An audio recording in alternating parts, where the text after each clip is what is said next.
Chers apprenants, chers élèves, bienvenue sur la plateforme École au Burkina. Je réponds au nom de Confé Moumini. Je suis professeur certifié des lycées et collèges, option Histoire-Géographie. Et j'anime les cours pour la classe de la terminale D.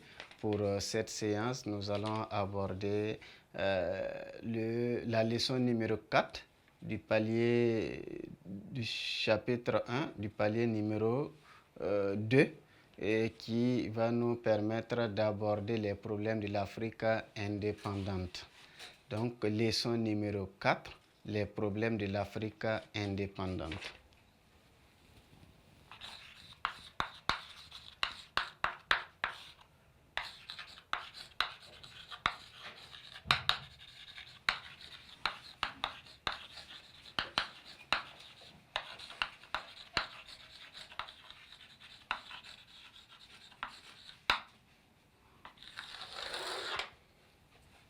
Les problèmes de l'Afrique indépendante. Introduction. Les problèmes de l'Afrique indépendante. L'Afrique, la majorité des territoires africains ont accédé à l'indépendance autour des années 1960 pour la plupart. Et ces États, malgré cette accession à l'indépendance, ce sont des États qui sont confrontés à de nombreuses difficultés, à de nombreux problèmes sur le plan économique, sur le plan socio-culturel, mais également sur le plan politique. Donc nous allons analyser essentiellement les problèmes sur le plan économique des territoires africains indépendants. Il y a également les problèmes sur le plan socio-culturel, mais également sur le plan politique. Quelles sont les différentes difficultés, quels sont les différents problèmes auxquels les États africains nouvellement indépendants sont confrontés depuis leur accession à l'indépendance. Donc, en grand 1, nous allons parler des problèmes économiques de l'Afrique indépendante. Grand 1, les problèmes économiques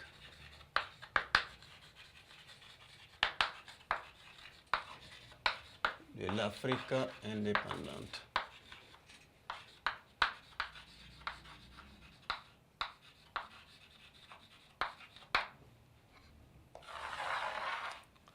Les problèmes économiques de l'Afrique indépendante, ici on peut analyser plusieurs problèmes, il y a plusieurs difficultés, il y a plusieurs éléments qu'on peut analyser, mais nous ne pouvons pas tout analyser, on va parler de quelques-uns et cela peut servir de repère pour aborder les autres éléments. Et en termes de problèmes économiques, nous pouvons parler premièrement, petit 1, la corruption et la mauvaise gestion.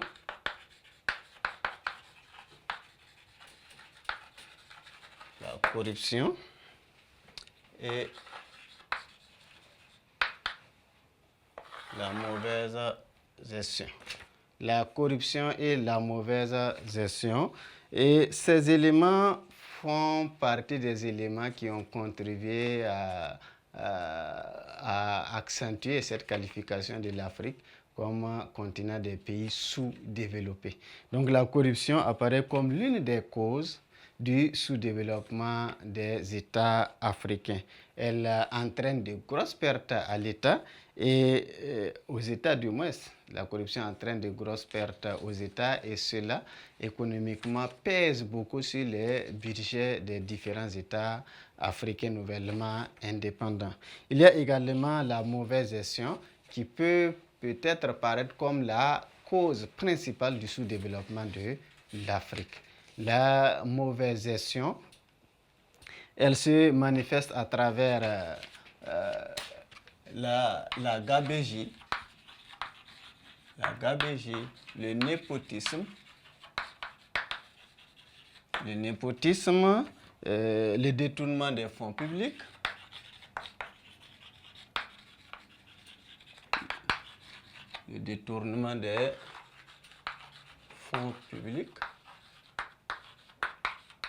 etc.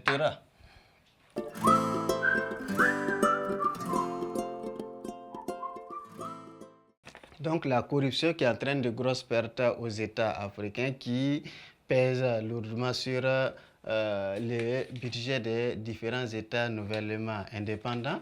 À la corruption se joint également la mauvaise gestion, qui est la principale cause du sous-développement même des États africains nouvellement indépendants. Et cette mauvaise gestion se manifeste à travers la gabegie, ça veut dire une mauvaise organisation qui entraîne des dépenses élevées pour l'administration publique, le népotisme, ça veut dire le favoritisme, favoriser des gens au détriment d'autres personnes, souvent en partant sur des considérations soit ethniques, soit familiales, ainsi de suite.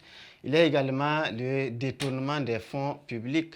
Le détournement des fonds publics également entraîne de lourdes pertes aux États africains et cela constitue également un facteur qui retarde le développement économique des États africains, puisque plusieurs personnes se lancent dedans et en fonction de ta position, tu arrives à vraiment t'enrichir énormément au détriment de l'État.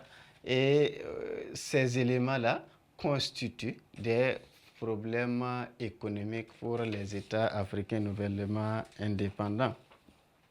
La mauvaise gestion, elle est liée à la malgouvernance.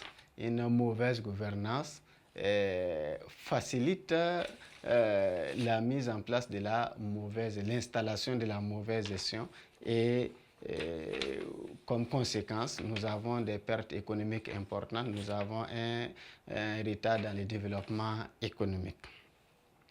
Donc, après la corruption et la mauvaise gestion, nous pouvons parler de l'endettement.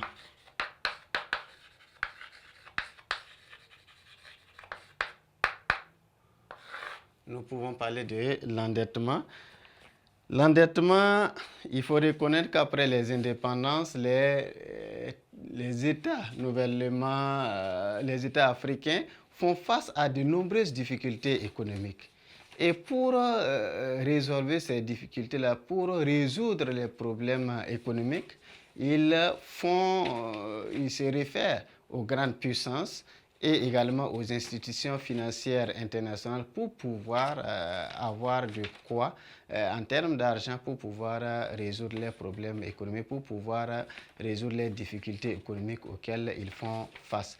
Et le fait de contracter des prêts, que ce soit au niveau des institutions internationales, que ce soit auprès des grandes puissances, cela va les endetter, va contribuer à leur endettement, et leur lourd endettement, puisque c'est un endettement très lourd et très croissant et de façon continue. C'est un endettement qui sera difficile à régler.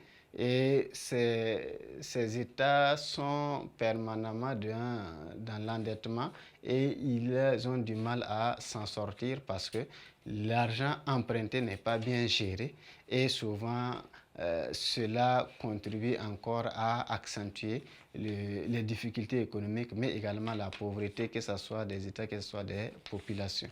Donc l'endettement constitue un problème très sérieux pour les États africains qui n'arrivent pas à se départir de cet endettement, qui n'arrivent pas à s'en sortir malgré les milliards de francs contractés auprès des institutions internationales, mais également auprès des grandes puissances. Donc, du coup, ce sont des États dont l'économie est prise en otage par les grandes puissances, mais également par les institutions internationales qui dictent la conduite à tenir et qui arrivent à contrôler ces différentes économies. Du coup, les États africains n'ont pas la même mise sur leur économie, donc n'arrivent pas à orienter leur économie en fonction de leurs besoins. Donc l'endettement constitue un problème très sérieux pour les États africains indépendants.